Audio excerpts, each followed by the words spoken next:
हरे कृष्णा। आवाज़ आ रही सबको? धन्यवाद। तो इसमें भगवान अपनी 4 विभूतियों का वर्णन कर रहे हैं। पहली विभूति क्या है? रुद्राणाम शंकरश्चास्मि। रुद्रों में मैं शंकर हूँ। मतलब शंकर जी में जो तेज है, जो रुद्रों दूसरे रुद्रों में नहीं है, और शंकर जी में है जो तेज, जो शक्ति, वो श्री कृष्ण की है। तो श्री कृष्ण जो है जब अपना वर्णन करते हैं तो इस तरह से वर्णन करते हैं कि हमें श्री कृष्ण की महिमा देखना है। रुद्रों में शंकर सबसे श्रेष्ठ हैं। तो कैसे श्रेष्ठ हैं? श्री कृष्ण के कारण। इसलिए हमारी दृष्टि ऐसी होनी चाहिए कि किसी के भी अंदर हम कोई विशेष तेज देखें, शक्ति देखें और प्रभाव देखें, तो हमें क्या समझना चाहिए कि श्री कृष्ण के मम तेजो अंश संभवम, श्री कृष्ण के तेज के अंश से उत्पन्न हुआ है। तो शिव जी का जो है, शिव जी को भगवान ने कितना वर दिया, हमने अभी सुना। शिव जी को भगवान ने कितना वर दिया कि तुमसे ज़्यादा मेरा प्रिय कोई नहीं है। तो बस इससे बढ़कर और क्या बात हो सकती है कि श्री कृष्ण से बढ़कर के और कोई प्रिय नहीं है। तो शंकर जी को भगवान ने इतना बड़ा वरदान दिया, और शंकर जी क्या करते हैं? ईशो हम सर्व जगताम नाम नाम विष्णु जापकहा। शिव जी कहते हैं कि मैं समस्त जगतों का ईश्वर हूँ। महेश्वर कहे जाते हैं, महेश्वर समस्त जगतों का ईश्वर हूँ। नाम नाम विष्णु जापकहा, परंतु मैं जप करता हूँ विष्णु के नामों का। मतलब स्वतंत्र ईश्वर नहीं। सब लोग मुझे स्वतंत्र ईश्वर समझते हैं, लेकिन मैं क्या हूँ, क्या करता हूँ? हमेशा विष्णु के नामों का जप करता हूँ। उनके हाथ में अक्षमाला है, अक्षमाला है, रुद्राक्ष की माला। तो रुद्राक्ष की माला पर क्या करते हैं? उनके हाथ में रुद्राक्ष की माला है, जप माला है। हम लोग तुलसी की माला पर जप करते हैं, वो रुद्राक्ष की माला पर जप करते हैं। लेकिन जप क्या करते हैं? विष्णु के नामों का जप करते हैं। तो श्री कृष्ण जो है, मतलब यहाँ पर अपनी महिमा बतला रहे हैं कि शिव जी के रूप में भी मेरी महिमा देखो कि मेरे कारण शिव जी कितने वह महान हैं। वित्तेषु यक्ष राक्षसाम, यक्षों और राक्षसों में कुबेर। तो कुबेर यक्षों और राक्षसों के स्वामी हैं। यक्ष और राक्षस ये 2 प्रकार की जातियाँ ब्रह्मा जी की जंघा से उत्पन्न हुए। ब्रह्मा जी की जंघा से जब ये उत्पन्न हुए तो ये लोग जो है ब्रह्मा जी को ही खाने के लिए दौड़े। तो ब्रह्मा जी जो है मतलब बड़े जो है लज्जित हुए और भागने लगे। तो जिन्होंने कहा कि इसको खा लो, यानी भक्ष, भक्ष, भक्ष माने खा लो, इसको खा लो, भक्ष, भक्ष, तो वो कहलाए यक्ष।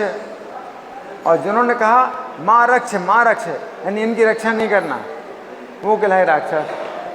तो ब्रह्मा जी की जंघा से ही उत्पन्न हुए ये यक्ष और राक्षसों की एक जाति है। तो ये यक्ष और राक्षस के जो राजा हैं ये कुबेर हैं, अलकापुरी में निवास करते हैं।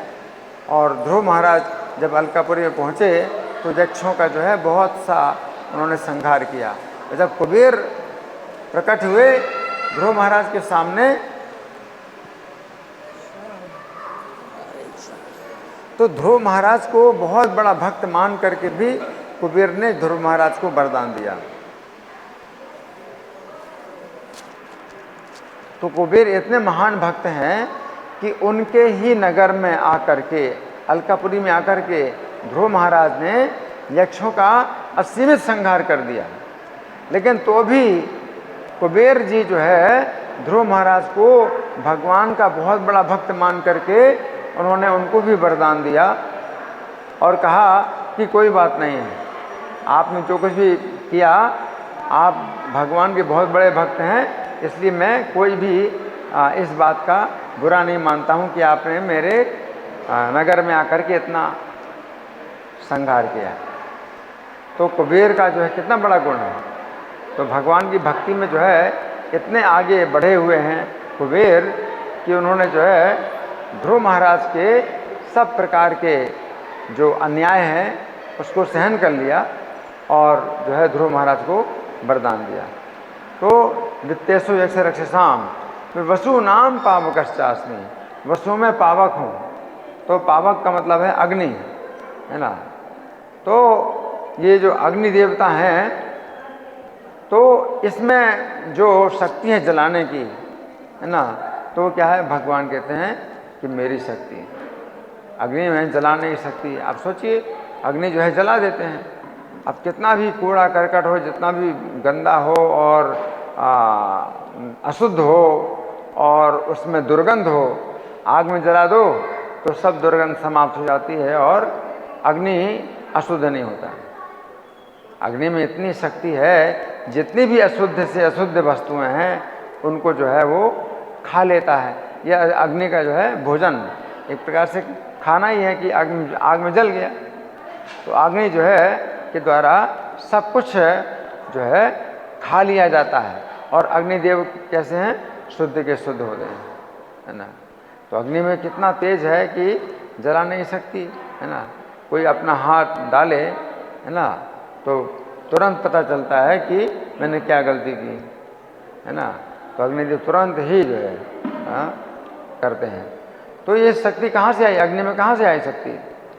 और जब अग्नि देवता को इस बात का गर्व हो गया कि मेरे अंदर जलाने की शक्ति है, तो भगवान जो है अग्नि देवता का गर्व दूर करने के लिए एक यक्ष के रूप में आते हैं। और यक्ष ने पूछा आपके पास क्या शक्ति।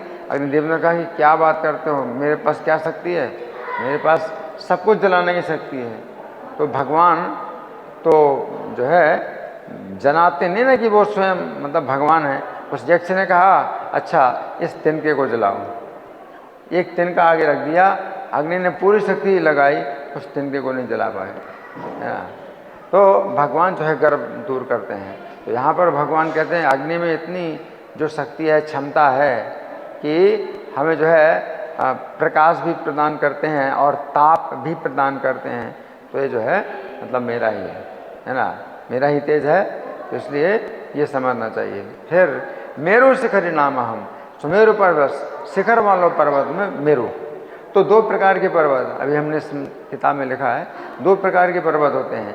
पहले प्रकार के पर्वत होते हैं जो लंबाई चौड़ाई में बहुत बड़े विस्तृत होते हैं। उनमें तो हिमालय को भगवान कहते हैं कि हेमूस क्या है कि स्थावराणाम हिमालय, स्थावरों में मैं हिमालय हूँ। तो हिमालय बहुत विस्तृत है, बहुत लंबाई चौड़ाई में बहुत ज़्यादा उसका विस्तार है। तो ऊंचाई में इतना ज़्यादा नहीं है ना, लेकिन जो है बहुत ज़्यादा फैलाव में बहुत ज़्यादा उसका जो है विस्तार है। तो हिमालय जो है सब पर्वतों में हिमालय जो है स्थावरों में हिमालय। लेकिन शिखर वाले पर्वतों में, शिखर माने ऊंचाई, तो कुछ पर्वत बहुत ऊंचे होते हैं तो उनका फैलाव उतना नहीं होता, लेकिन ऊंचाई बहुत होती है। तो उनमें जो है सुमेरु पर्वत सबसे ज़्यादा ऊंचा है।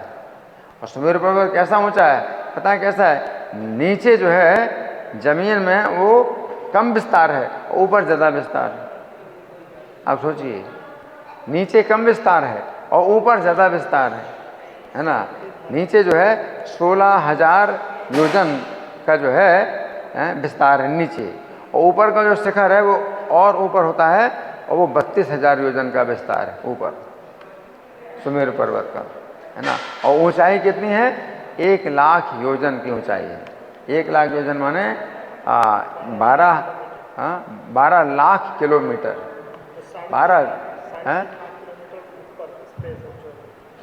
32,000 का शिखर है ना। 16,000 योजन जमीन के नीचे धंसा हुआ है और 84,000 योजन ऊपर ऊंचाई है। जमीन से ऊंचाई 84,000 योजन है, उसमें 12 से गुणा करो तो किलोमीटर आएगा। तो ऐसा जो है सुमेरु पर्वत है।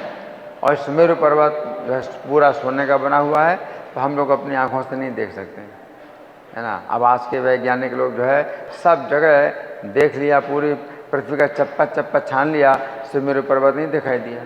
तो क्यों नहीं दिखाई दिया, उसमें बताया गया है अर्जुन जब गए उत्तर दिशा में तो सुमेरु पर्वत का दर्शन दिया।